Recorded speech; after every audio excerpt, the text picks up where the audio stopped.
बातमी जळगावमधून जळगाव महापालिका निवडणुकीत महाविकास आघाडीत बिघाडी झाल्याचं दिसतंय। ठाकरेंची शिवसेना आणि शरद पवारांची राष्ट्रवादी यांच्यात आघाडी करण्यासाठी दोन्ही पक्षांची बैठक बोलावण्यात आली होती। मात्र प्रभाग वाटपावरून दोन्ही पक्षांमध्ये मतभेद निर्माण झाले। त्यानंतर बैठकीतून शरद पवारांच्या राष्ट्रवादीचे नेते आणि पदाधिकारी निघून गेले।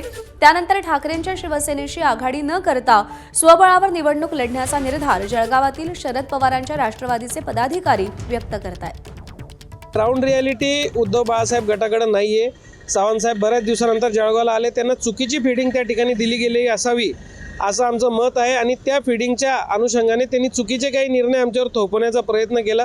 ते निर्णय आम्हाला मान्य नाही आणि त्यामुळं आम्ही ही आघाडी करू इच्छित नाही। त्यांचा कसं आहे, त्यांच्या वागणुकामुळे आम्हाला ते म्हणजे बरोबर वाटलं आणि त्यांच्या डोक्यात हवा गेलेली आहे, म्हणून आम्ही तिथून सन्मानजनकपूर्वक आम्ही स्वाभिमानाने तिथून निघालो।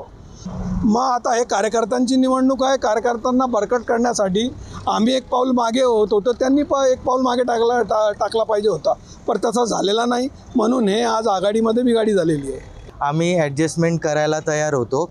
त्यांनीही 2 पाऊल ॲडजस्टमेंट केले असते तर हे चांगलं झालं असतं आणि खरं तर याचेच खरंच जळगावचा याचा फायदा झाला असता, म्हणून त्यांनी ॲडजस्टमेंट करायला तयार होती। पण जे आपण म्हटलं जातो हवा लागण्याचे जे परिणाम आहेत, ॲक्च्युली जे पाहिलं गेलं असतं उद्धव बाळासाहेब ठाकरेंना जळगाव शहराची ही जागा नव्हतीच, ही खरं तर राष्ट्रवादीचीच जागा आहे।